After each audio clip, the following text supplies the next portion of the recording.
जय भोलेनाथ। शिव शंकर को प्रिय श्रावण माह की आप सभी को हार्दिक शुभकामनाएं। संसार में नवीनता और सौंदर्य स्थापित कर इस जगत को लयबद्ध तरीके से चलाने वाले, जगत के कल्याण के लिए अपने कंठ में विष धारण करने वाले नीलकंठ महादेव शंकर को बारंबार नमस्कार। भगवान शंकर द्वारा उनके कंठ में विष धारण करने के कारण विष के ताप से उनके शरीर को ठंडक देने के लिए उनका जल अभिषेक किया जाता है। भगवान शिव को सावन का महीना प्रिय है, क्योंकि इस माह में भीषण गर्मी के बाद होने वाली कभी रिमझिम तो कभी जमकर बरसती बरसात से सभी को राहत मिलती है। महादेव शंकर जी ने कंठ में विष को धारण करने के साथ ही धारण किया सर्प को भी, क्योंकि संसार के सभी प्राणियों में मात्र सांप ही ऐसा प्राणी है जिसका खून ठंडा होता है। इस तरह कंठ में धारण विष की गर्मी से राहत मिल पाए, ये एक मुख्य कारण है भगवान शिव द्वारा उनके गले में सर्प को धारण किए जाने का। भगवान शिव को प्रिय सावन के महीने में प्रकृति में नवीनता का संचार होता है, नए पौधे पल्लवित होते हैं।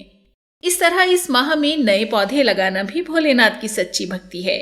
भोलेनाथ की पूजा में प्रयोग होने वाली हर वस्तु हमें प्रकृति से जोड़ती है, फिर भले ही हो आंकड़े का फूल, कनेर का फूल, बेलपत्र, गुमा, मौलश्री, अपामार्ग, कुशा का फूल, शमी के पत्ते और फूल, धतूरा, नीलकमल, मंदार, अपराजिता, शंख पुष्पी, बेला या चमेली या फिर चंदन की लकड़ी को घिसकर भोलेनाथ को हो त्रिपुंड लगाना।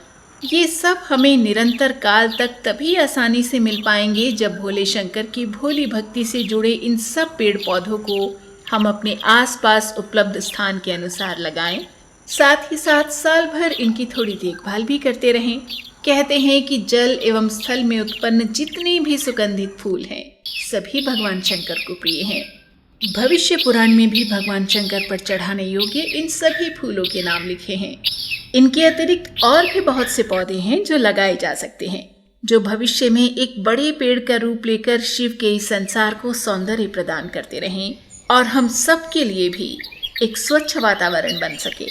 आम, आंवला, अमरूद, अमलतास, अर्जुन, पीपल, जामुन, बरगद, कदम्ब, गुलमोहर, शमी और शीशम, गूलर, पलाश, खस और तगर, ये सभी या इनमें से कोई भी ऐसे पौधे जो हमारे यहाँ की जलवायु और उपलब्ध स्थान के अनुसार लगाए जा सकें, ताकि भविष्य में एक पेड़ का रूप ले लेने पर वो किसी बाधा का कारण न बन जाएं, हमें जरूर लगाने चाहिए।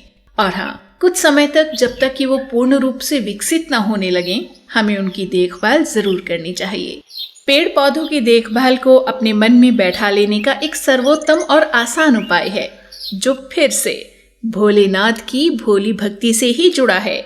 जैसे शिव शंकर के जल अभिषेक की महत्ता को ध्यान में रखकर हम उनकी प्रसन्नता के लिए और उनकी कृपा पाने के लिए शिवलिंग पर जल चढ़ाते हैं, वैसे ही इन पेड़ पौधों की देखभाल करने से भी हम शिव शंकर की कृपा प्राप्त कर पाएंगे। सनातन, जो सर्वदा से है और सर्वदा रहेगा, हमें पग पग पर प्रकृति से जोड़ता है।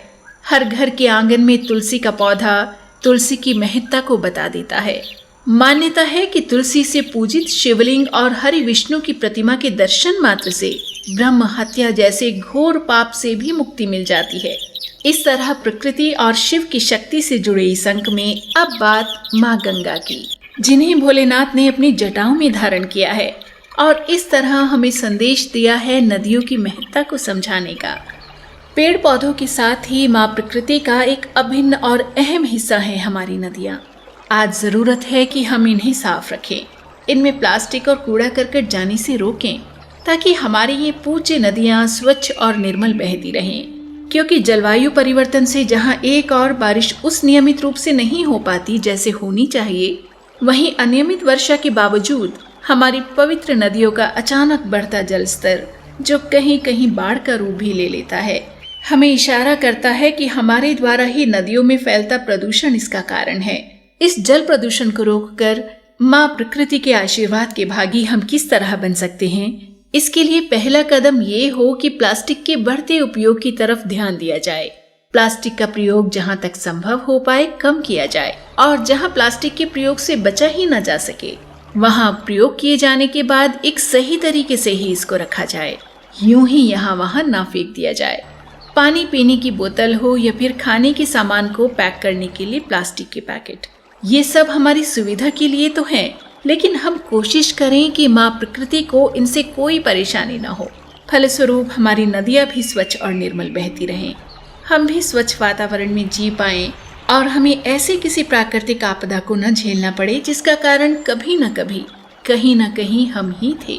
इस बात को हमेशा याद रखें कि हमारी लापरवाही यदा कदा हमें ही भुगतनी पड़ती है। इसलिए भोले शंकर को प्रिय सावन के इस पवित्र माह में हम स्वयं के साथ एक वादा करें कि माँ प्रकृति की रक्षा के लिए और इस तरह भोलेनाथ की प्रसन्नता और उनसे आशीर्वाद लेते रहने के लिए पेड़ भी लगाएंगे, उनकी देखभाल भी करेंगे और नदियों की स्वच्छता पर भी ध्यान देंगे। अपनी पवित्र नदियों को निर्मलता से बहते रहने के लिए अपना हर भरसक प्रयास करेंगे। जय भोलेनाथ, जय माँ प्रकृति, जय गंगा माँ।